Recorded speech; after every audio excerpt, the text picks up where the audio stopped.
Welcome everybody. We are very, very pleased to have one of the most fantastic speakers we've had on the slate in a long time. Raghee Horner will be joining us today for a presentation.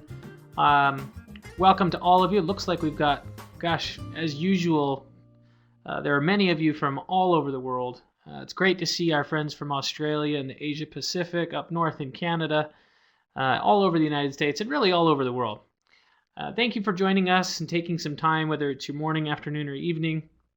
Before we start, let me just make a couple of quick announcements. One, we are recording this event. So you will have a chance to review this. We post these events, recordings on our YouTube channel. I'll post that later in the webinar so you have a chance. We'll also email you a copy of a link to that recording. There'll be some other things that we'll be sending to your email addresses. If you had registered for the event, then you will receive those emails. If you have not registered and you're just in the room impromptu today, make sure you leave us your email address or you send me an email so that we can get you on that list. I'll give you that information later on in the webinar. I just want to take a moment here and introduce our speaker to you. Raghee Horner, a very experienced trader and an educator with many, many years in the markets. She is the co-founder and the lead trader at Raghee.com. And she's been teaching technical analysis for a long time. She's been using MetaStock for a long time. She's one of our longtime partners and one of our favorites, really. She's very astute and really a very well-read author when it comes to trading books. And she has a new book just released here in 2014 that each one of you are going to get a copy of that ebook. We'll talk a little bit about that later as we wrap up the event. I want to turn the time over to Raghee. If you have questions that are on target and on topic, feel free to ask those questions during the presentation. If it's something that's not really related to the current topic, why don't you wait on that question until the end when we have a little question and answer session. But I'll now turn over the time to you, Raghee. Go ahead. Thank you so much, and everybody, thank you so much for your time today. Let's make sure that we have our audio and video. All right, there we go.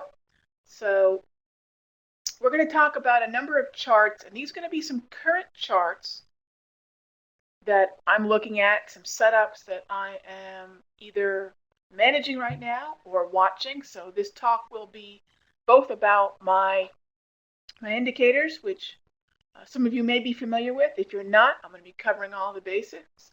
And of course, we have a bonus going out to everybody. You'll be receiving the ebook that will be a great supplement to this conversation. So I love talking to everybody live because we have the opportunity to take some Q&A. So as Dave mentioned early on, if you have something on topic, please feel free to ask it. If not, if it's something a little off topic in terms of where we are within the presentation, I will leave plenty of time at the end of the talk to take those questions. So first of all, I want to cover a little bit about what it is that we are studying when it comes to not just the market, but the way in which I use this indicator. I'm going to talk about the pros and cons of any indicator because I want to be as transparent and realistic as possible. I've been trading the Forex market, just so everyone gets an idea. I've been trading the Forex market since late 99, early 2000. My first love, if you will, are futures. I've day traded and end of day charts, traded equities. So what I want to say is that what we're going to talk about today isn't about a particular time frame or even a particular market. In fact, one of the things I've always embraced is one mind, many markets.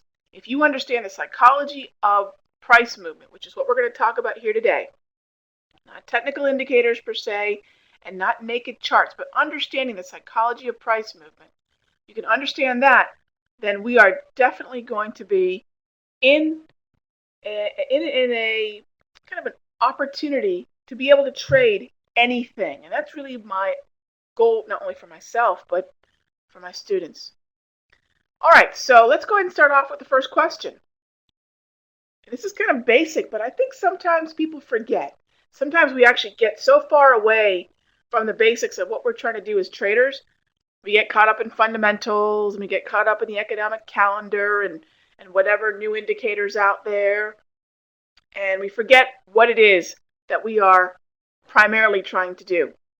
And that is, why do we analyze the charts? Why do we do that? Why do I put a chart up in front of myself and start drawing lines and levels, horizontal support and resistance, trend lines, any kind of indicator you're using, whether you're a fan of Fibonacci, chart patterns, maybe you're an Elliott wave kind of person. Whatever your chosen indicator is, the reason you analyze charts, and this may not seem like a big shock to somebody and to some of you in here, and for others it may distill it right down to the to the basics.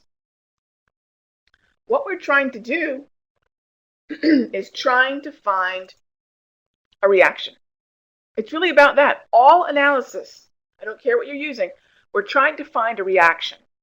That reaction is going to be called a wave count or a Fibonacci retracement. Maybe it's a pivot for some people. Maybe it's the handle, a major or minor psychological level. Whatever it is, we're trying to identify a level on the chart that we think is going to be reacted to. That's the bottom line.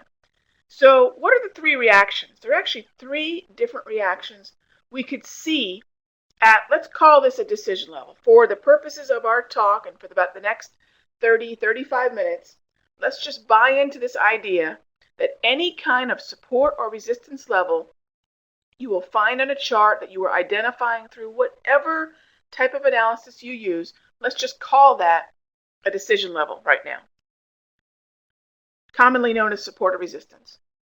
There are three types of reactions, and if you're not sitting down with pen and paper, I highly recommend that you actively listen and watch. One of the things I like to do during any kind of webinar or seminar, and I still attend both, is sit down with pen and paper and take notes actively. It's the best way to take what you're hearing and seeing and just jamming it into your brain, getting it into that gray matter as effectively as possible. There are three reactions at support or resistance, regardless of what you're using to find it. The market, the price action, could accelerate through that level, higher through resistance or lower through support. It could stall at that level and or reverse. So anything that we draw on a chart, support or resistance, accelerate, stall, or reverse. Now, this might seem extremely basic, but this is absolutely important, integral to moving forward and frankly, being a successful trader. When people ask me what's made the difference, what we're talking about today absolutely has made all the difference between my having maybe a 2-year career as a trader versus a 2.5-decade career as a trader, okay? All right, so all analysis is about finding a reaction. So I want to ask you a question. You ever try swimming upstream? At the heart of, and in many ways, this idea of the $1 million setup, in some ways, sure, it's meant to get your attention, but it's really not that off target. The most successful traders in the world understand the trend. Now, I'm not saying that the only thing you want to do is be a trend following trader, but understanding the dominant psychology of the market is unbelievably important. Everyone tells you the trend is your friend, follow the trend, etc., etc. One of the reasons that I developed the indicator for myself early on in my trading career is because people tell you to follow a trend, but they really don't tell you how to identify a trend. Some people might say a trend is higher highs and higher lows in the context of an uptrend, lower lows and lower highs in the context of a downtrend. Maybe they'll tell you it's a crossing over of certain moving averages, a trend line. There's a number of ways, all extremely subjective and very difficult to visually apply consistently. So again, you ever try swimming upstream? I don't like to swim upstream because I'm going to exhaust myself and ultimately probably drown. I'm going to be in some big trouble. So when it comes to understanding this concept of swimming upstream and what we ultimately want to do is find a trend. So when is a trend a trend? And this is where we're going to get into some charts here. Now these are some charts of markets that I'm in right now. Okay? And I'm going to share with you just a couple of them. So let's jump on over to a look at the Aussie, Australian dollar, US dollar, and where we are right now. If I look at this chart, it's not difficult to see that we've had some movement lower. You can see my cursor there on the chart. You know, we can see this series of lower highs within the context of the price movement from April to August. But what I want to ask you is, within the context of that move lower from April to August, and this is huge, at what point within the context of this movement, at what point did you determine that the market is trending? When is a trend a trend? When did you determine within that movement lower, for example, anybody looking at that daily chart of the Aussie, when did you determine the market is in a downtrend? The reason this is so important, this goes back to those decision levels. We're going to come back to this over and over again. The overall trend, and by overall, I will specifically mean the daily time frame. This doesn't mean that so there's two things that I want you all to think about. Just because I'm trying to recognize a trend doesn't mean I'm only a trend trader, not at all. And just because I'm talking about the daily doesn't mean that I don't love trading a 5-minute or even like setting up weekly charts. But in terms of psychological relevance, in terms of the time frame that most people look at to make a decision, to make an opinion about a market, no time frame is more well watched, therefore psychologically relevant, than a daily time frame. So the overall trend for me is the trend, if there is one, up or down trend, on the daily. If I know that the market is overall bullish or overall bearish, I actually have given myself a lot of insight into finding what kind of reaction, acceleration, stall, or reversal I'm going to see at those support and resistance levels that I've drawn on the chart. So I hope this is starting to gain some speed with you, to gain some momentum in terms of what we're trying to get to. By the way, everything I'm teaching you here today, I don't care if you're an Elliott wave trader, Fibonacci trader, chart pattern trader, I don't care what kind of analysis it is. What I'm going to share with you today is not meant to change your current course. It's not meant to supplant what you're doing. It's meant to supplement. And I truly believe, I've seen it happen too often. I truly believe that if you add some of these concepts and this indicator to your current approach, you are absolutely going to improve the application of your strategy and the accuracy with which you use it. I know it's a big promise, but if you stick with me, I'll be explaining exactly why. And it has to do with an over 100-year-old theory about the markets from someone that I don't know if you've heard of him or not, a gentleman named Charles Dow.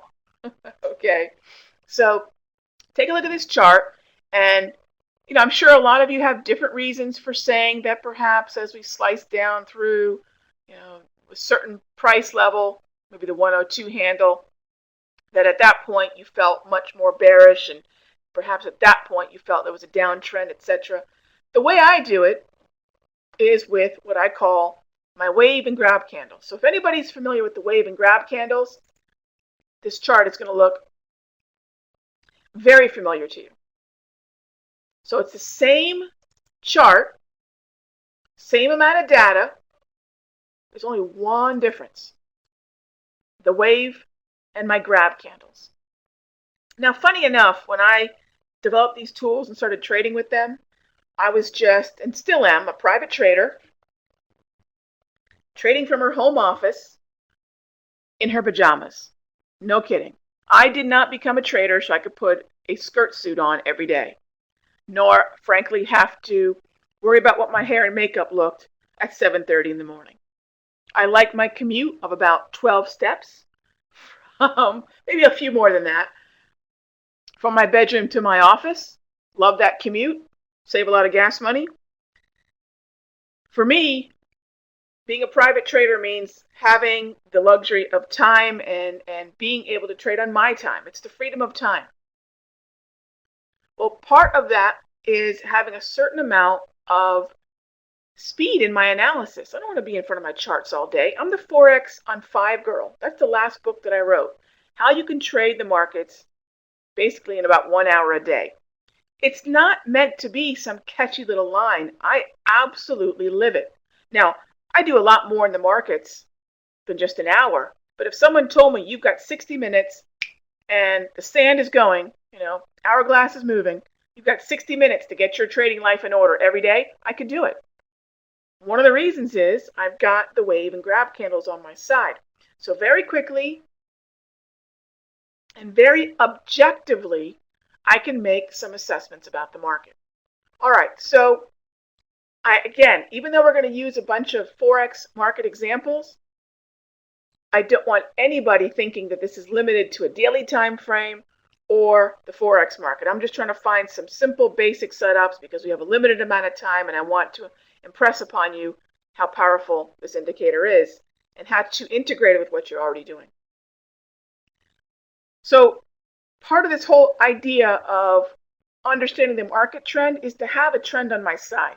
Again, those big trades are not scalps or range-bound trades or even momentum breakouts and breakdowns or even finding the top or bottom in a trend. It's about following a trend.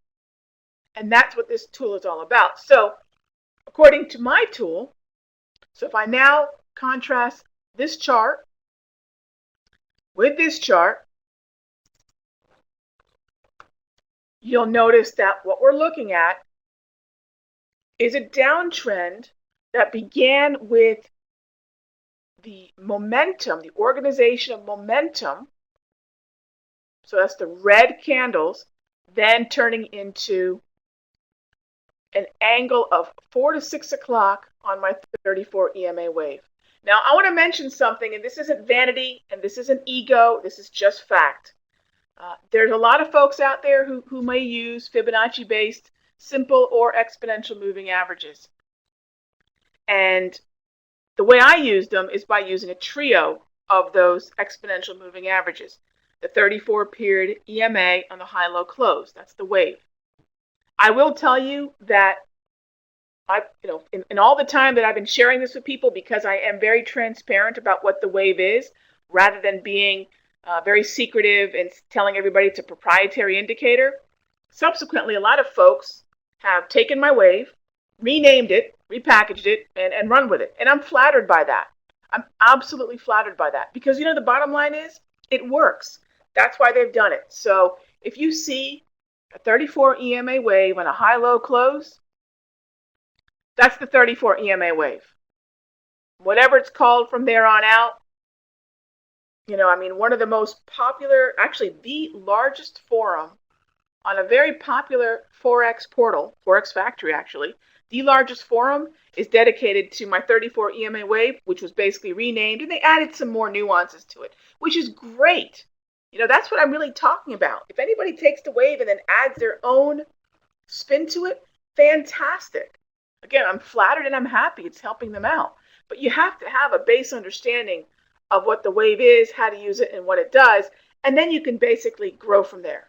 Okay? So again, that's not vanity, that's not ego. I'm very pleased that it's helping people. It's just fact. 34 EMA wave is the 34 period exponential moving average on the high-low close, and that is the green, blue, and red lines that you see on the chart. The grab candles add an extra layer of analysis to the wave. Having the green, blue, and red chart, green, blue, and red candles gives me an extra bit of analysis, which is to say there's a fairly simple formula for a trend. And let's go ahead and pull up a trend that has been the gift that keeps on giving for me. Let's move on to the pound versus the Canadian dollar. We move from the Australian dollar versus the US dollar to the pound versus the Canadian dollar. Again, take a look at this chart. It's very obvious right now that it's in an uptrend. No question. Okay? But again, when did I determine that this market was in an uptrend? So if I lay the indicator on this chart, there we go.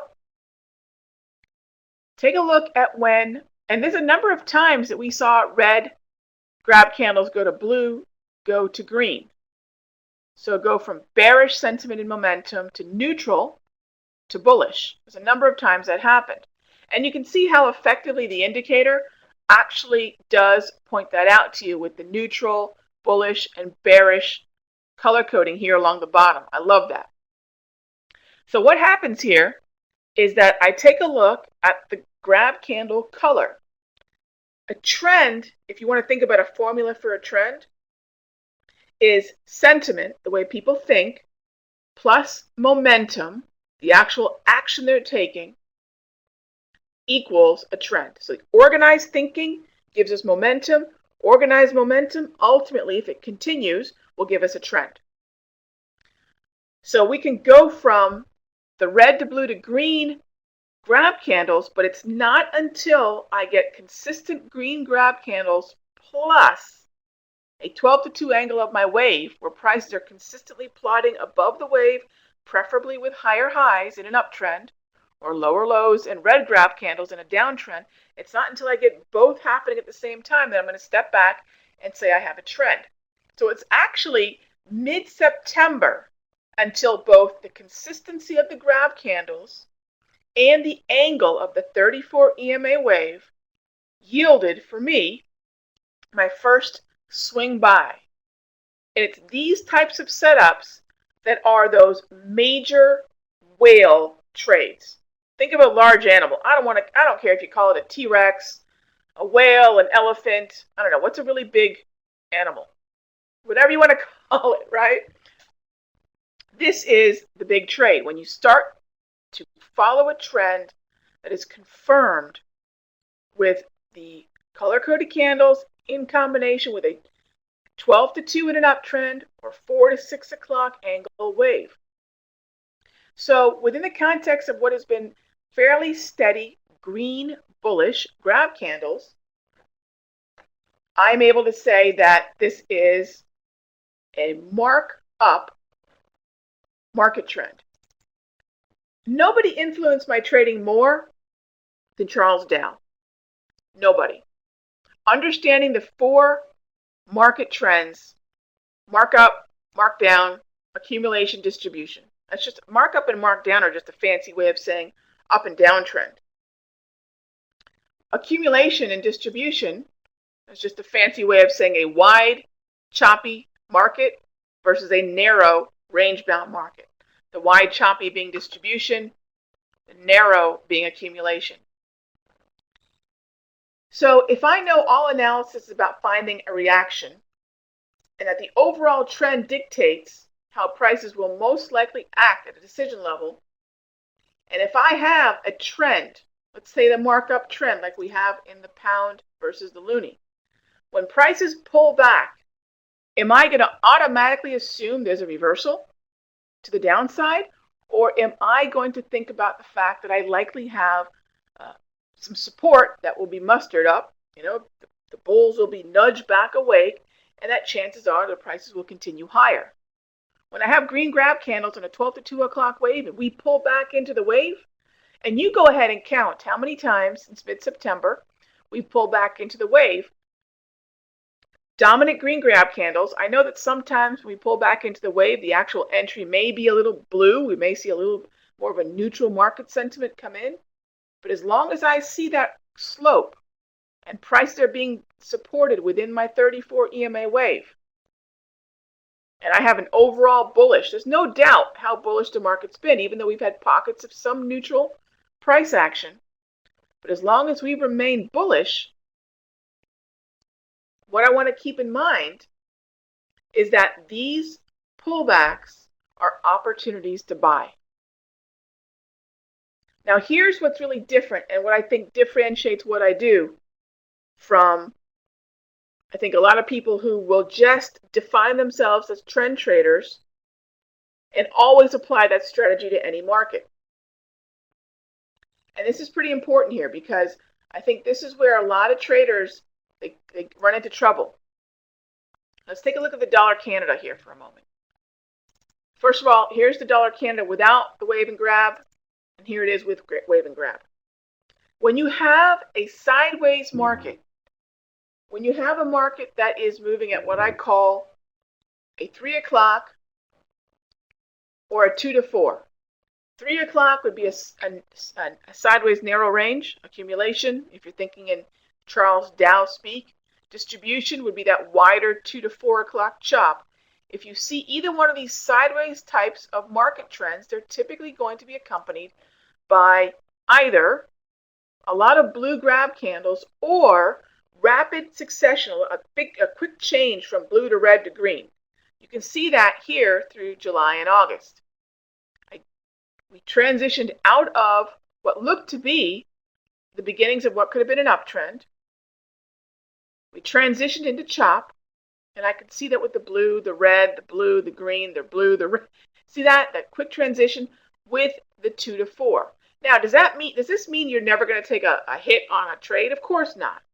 But it does tell you, okay, if through the period of, say, late to mid-June to mid-July, if I was thinking bullishly and I wanted to trend follow to the upside, I would shelf that strategy once we started plotting blue grab candle after blue grab candle and the wave started flattening out.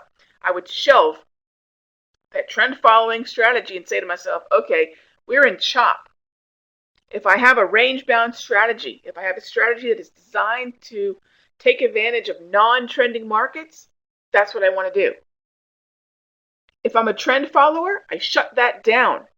If all you do is stop trend following, and even if you don't apply some sort of range bound market strategy to this time, if all you do is just shut down your trend following strategy, that alone is going to keep you from trading in the wrong type of environment.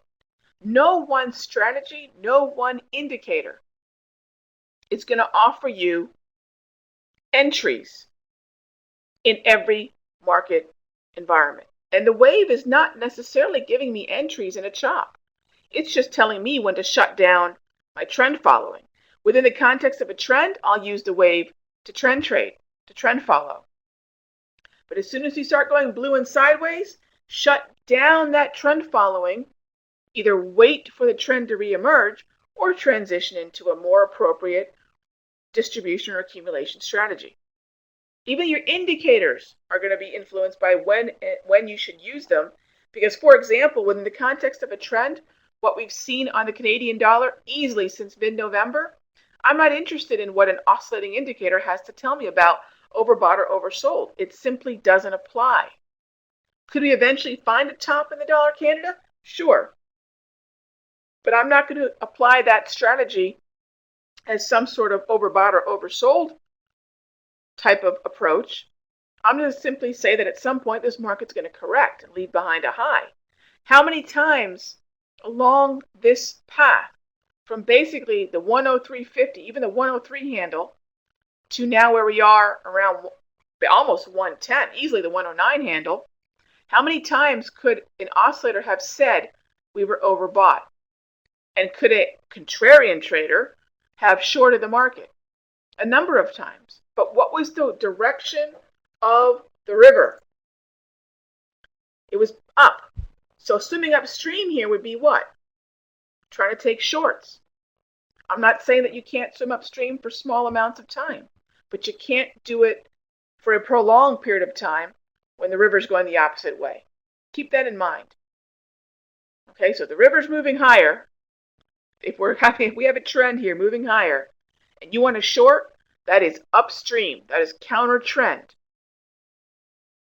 And that's definitely something you want to keep in mind Because ultimately, if you consistently try to trade counter trend, number one, you're missing, I hate to say easy money, but you are. You're missing the lower maintenance trade, which is just follow the flow. If you're actively trying to find a top, you're revenge trading in many ways. Actively trying to find a top in an uptrend, or conversely, actively trying to find that bottom in a downtrend. It's just the easy way of saying, I'm not following the trend, therefore I'm trying to find where that trend might exhaust, and I'll try to pull some pips out of the market that way. Okay? So if I have a daily time frame that's moving higher or lower, and this is a great way to manage intraday time frames, although I'm not going to get into a lot of that here today, a very powerful way to manage intraday time frames is understand the market trend, focus on those pairs, it could be equities, futures, whatever, but focus on those symbols that have a markup or a markdown, that there is an overall psychology at work in the market that's indicating that there is more bullishness or bearishness.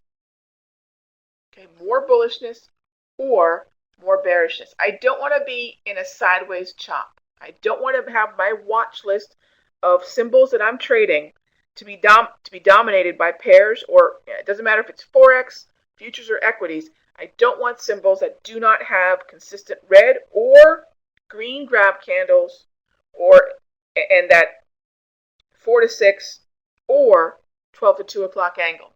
So even though I might be day trading a 5-minute, 15, 30, even though I might be trading a 60 or 240-minute time frame, I still want to understand that larger, more psychologically relevant trend. Ultimately, again, the overall trend dictates how price will most likely act at decision levels. So if I have a dominant trend, a mark up or a mark down on my daily, that is again the dominant psychology in that market. So let's use the example of that pound versus loonie again. When I have a daily trend moving up higher, the 5-minute is its own little world because it's so short term. But when I start getting past the 15, say 30 or 60 or 240, most especially the 60 or the 240, if I have an uptrend, I will absolutely not short the 240-minute time frame. I want to look for opportunities to buy. And on the 60, I'd rather be following the trend, but I will make special exemptions for going counter trend.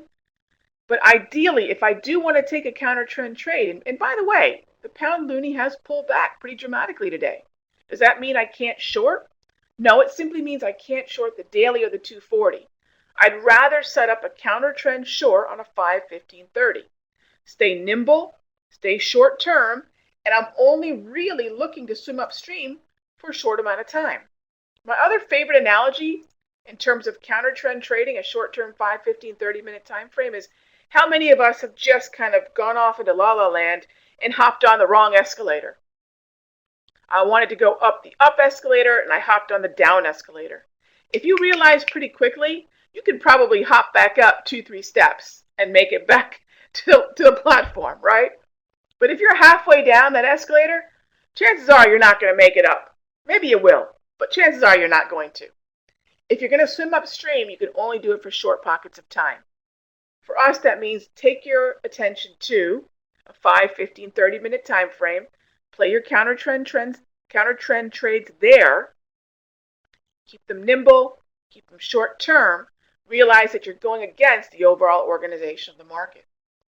How do I know if I'm losing the overall organization of the market? I mean, you look at this Aussie Swissy, and this looks like a downtrend, right? A little correction here through mid-December, even late December to early January, but looks like a downtrend, right? Well, when I overlay my graph candles, as of today, we are actually looking at the downtrend no longer being the dominant psychology. That's how sensitive these can be, and that's how quickly I can make an assessment about shifting from what was a trend following, downtrending type strategy, looking for me, looking for corrections and selling into that strength, I'm going to stop doing that now, and I'm going to transition from that strategy that I would employ in a 4 to 6 o'clock angle now to the new angle, which is 2 to 4.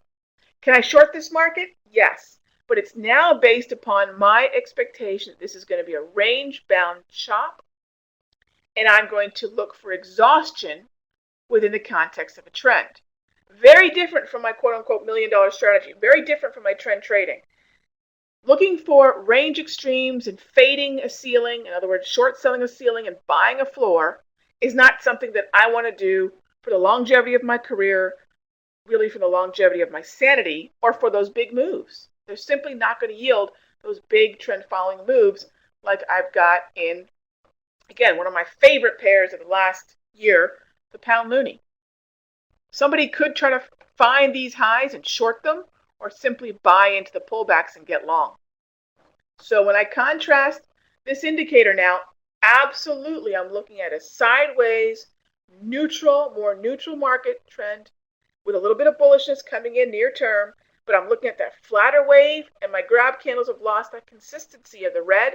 They've gone to blue, but now they've made that all-important shift to the green, and I'm no longer looking at the dominant market trend being down in the Aussie versus the Swissy. Huge shift, because what I have now is a transition not only in the market trend, okay, now I'm looking at that more distribution type market trend, and I'm going to start asking myself, well, what is the market trend? And if I don't have an overall trend anymore, do I really have as much confidence in my decision levels? Well, I know that in a chop, I can add, say, a slow stochastic to this chart and look for overbought and oversold levels. But what I'd rather do is put this pair on the back burner and focus on those markets where I do have a trend. So let's take a look at the US dollar versus the Japanese yen. Major yen strength today, coming in on a day that the Nikkei was actually moving down, at one point over 300 points. A lot of yen strength coming in with that Nikkei weakness. Let's put the grab candle plug in on this chart, and I can see that we are still hanging on to mostly bullishness with a pronounced correction, but still I can see we're just hanging on to that little bit of neutral market trend. I'm going to be prepared for two things. One, my swing buys, my trend following buys may not be necessarily what I'm going to be doing moving on from here, and I'm going to be ready for the potential for a transition in the trend. Doesn't mean that I'm going to transition, but I'm going to be ready for that kind of transition. I'm going to be more aware that the trend following by the pullback strategy is really being tested very hard, and that I can still buy, I believe, these moves to the downside, but I have to be ready for the fact that it may go from the swing opportunity to now more of a distribution fade, where I'll be looking to buy a floor in the expectation that that is oversold. So we're in a little bit of flux here. This chart really doesn't tell me that. I can see the correction. This chart tells me that I've gone from bullishness to today a more neutral stance. Simple as that. So what I want to remember here is, if my job as a trader is looking for those reactions, this transition from green to blue on the end of day dollar yen, the daily chart of the dollar yen, tells me that I can look for an overbought support level, but I'm going to be a little less inclined, especially if we start to break down below the wave and plot the first red. I'm going to be a little less inclined to expect higher highs in the near term for the dollar yen.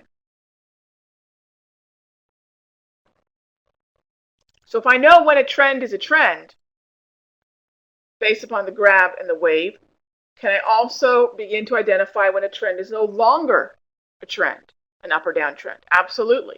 And this is the first baby step into that assessment. Take a look back here between April and May, when we had another uptrend in the dollar yen. We went neutral, hung out neutral for a while. This market rolled over, and as soon as we rolled over and got that red grab candle, doesn't mean that I necessarily am going to assume that we're going to see movement to the downside in a pronounced way, but I have to be ready for the volatility, and I have to be ready for a shift of momentum and therefore power from the bulls to the bears. We're not getting that red grab candle yet, but we could, and if we do, I want to be aware of this kind of movement. I want to absolutely be aware of this kind of movement.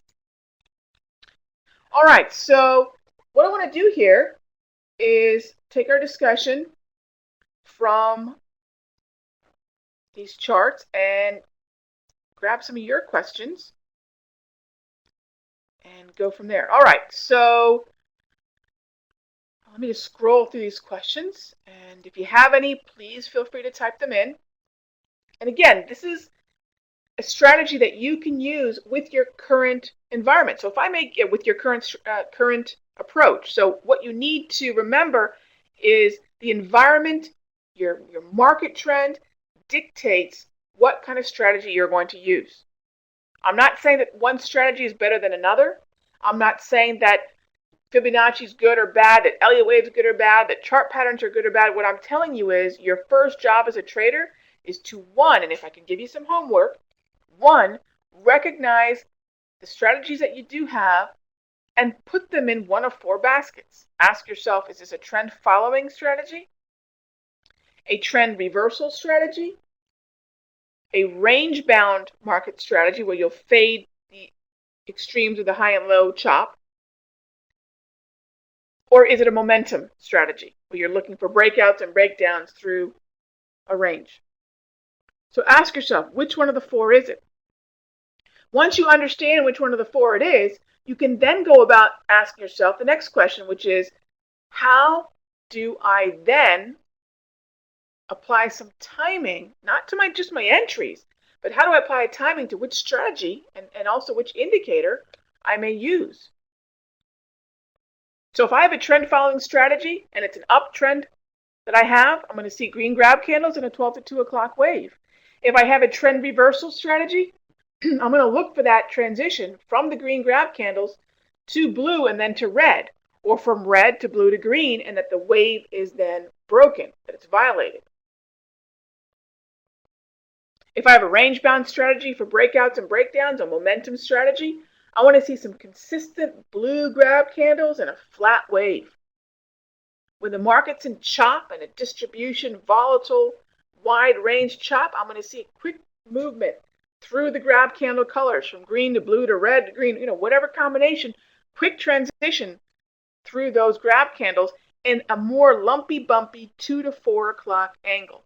2 to 4 o'clock angles, by the way, are account killers because they make every type of participant think that they're right for a short amount of time, and it can whipsaw you. Here's how you identify 2 to 4 o'clock really easily. If it's not steep enough to be a 12 to 2 or a 4 to 6, and it's not flat enough to be a 3, if it's not those angles, through the process of elimination, what you're left with is a transitional market. And within a transitional market or an established wide chop, you're going to see that 2 to 4, and you have to be very careful about the way in which you determine where the organization and therefore follow through is, because follow through in a chop is very tricky, and you want to acknowledge where the extremes of that choppy range are. Okay, so in terms of the wave, in terms of why I use it and how I use it, I think we've covered all those. So at what point do I notice that a trend is established? Well, in terms of an established trend, I'll run it through what I call my market clarity criteria. I will ask myself if I have consistent red or green grab candles, and if I have a corresponding 12 to 2 or 4 to 6 o'clock angle. Green grab candles 12 to 2, red grab candles 4 to 6, and then I look at the smoothness of the wave, because lumpy moving averages warn you of what has been choppy, maybe ugly, volatile price action. So I want to see a smooth wave, I want to see an established wave, And if there have been corrections, I want to see a respected wave. Those are my market clarity criteria. Indicators, my secondary filters that I use indicators, like the MACD, CCI, and the stochastic, all apply to particular market trends. So if I have a 2 to 4 o'clock chop, I use a slow stochastic. If I have a wave reversal, or what I call a trend reversal, I use my CCI. For breakouts and breakdowns from those accumulation narrow sideways markets, I use MACD. But for my whale, Tyrannosaurus Rex, elephant trades, whatever you want to call them, insert your own giant mammal into the animal into the picture there, I simply use the wave and my grab candles. Simple as that. Okay, so that's how I recognize and hang my hat on a trend. I do not disregard fundamentals. Obviously, gang, doing this for 25 plus years, I cannot distill every nuance of what I do into a 45 to 60-minute presentation. But this, what you're getting right now, is the bulk of how I determine which pairs I'm going to trade, how I design my watch list of whether it's futures, forex, equities, how I design my watch list. I'll give you a great example. Based upon a weekly chart and my 34 EMA wave and grab candles, I'm actually looking at call options in Starbucks and in Netflix. Just so you know, I mean, I'll give you another example. I was actually looking at some quick buying opportunities even in Twitter. So this isn't just a forex analysis. But again, are there fundamentals that I look at? Absolutely. Absolutely. There are key fundamentals that I look at to focus on what the individual currency stories are that I'm trading. Individual currency stories for me as of late have been weakness stories in the loonie, the yen, and yes, even the Aussie, even though the Aussie's been strong the last couple of weeks. The latter part of last year, selling Aussie worked great. Selling yen worked great. Selling loonie, Canadian dollar, worked great. So I absolutely have individual currency stories that I'll focus on, and a big part of that determination is our fundamentals. So what I am is a chart hacker. There are 3 ways that I can look at a market, and we really, as traders, must look at all 3. Fundamental, price action, technical. Okay? And I combine them, which is why I consider myself a chart hacker. Yeah, I had to kind of invent a word to describe the fact that I respect all 3 types of analysis. So that's what we do. We chart hack. Okay, so everyone will get information about the indicators, the ebook, and etc., as well as the playback, which is available at youtube.com/MetaStock. You can catch this playback at the website. And some more information about what I do and how I do it. Again, this kind of whets your appetite, hopefully, to ask yourself, of the current indicators that I use, of the current strategies that I have, am I using them in the environment, the market trend, a la Charles Dow? Am I using them in the market trend that they were designed to excel in? Okay? Am I using them in the environment they were designed to excel in? I'm never going to put down another approach or another trader because, number one, that's stupid. It's disrespectful and it's stupid. Every move in the market can be capitalized by different types of traders. What I'm sharing with you here is I like to follow a dominant trend. If it's clear that the bears are in control, if it's clear that the bulls are in control, I have better confidence about how the market's going to react when it reaches a new high, when it comes back to a pullback, when it goes to a new low, or when it rallies. I'll have a much better idea, ultimately, about the way it's going to react. That overall trend dictates how price will most likely react at decision levels. And those decision levels for us, all analysis is about finding a reaction. That price level in the chart that we've gone through the process of either drawing a line or level at. That's all we're looking to do. Everything on a chart is about us finding a level that we think is going to be reacted to. But then which reaction are we going to see? Acceleration, stall, and or reversal. That's what the wave helps me with. So for example, in the case of the pound versus loonie, every time we pull back to support, my expectation was the bulls are going to get back active. We're going to see some buying. And that buying will give me an opportunity to get long. Okay? An opportunity will give me, I want to get long based upon the uptrend, based upon sinking into support. Okay? So whatever you're doing now, you can keep doing it. But if you add this indicator to it, it's been my experience that it will improve whatever strategy that you're using now. And I mean in a significant way. All right? I use this on equities. I use this indicator to keep me from getting long crude oil when it hit 100, by the way. It also saves me. A lot of people were getting very bullish on crude not too long ago because we had a 2 to 4 o'clock chop on crude. I was actually very bearish right around that 100 level, $100 a barrel level. By the way, now I'm getting a little bullish in crude. The loss of my steepness of my wave kept me from getting aggressively bearish in gold below 1200. Right now, the uptrends on the weekly chart of Starbucks and the weekly chart of what did I mention before? Starbucks is my newest one right now. Netflix is actually getting me to use a strategy to buy call options. So this isn't just about Forex, even though we use a lot of Forex examples here. Okay. All right, do I use volume analysis? Chris, not so much. Forex really, it's not something that is really an accurate way because it's an off exchange, right?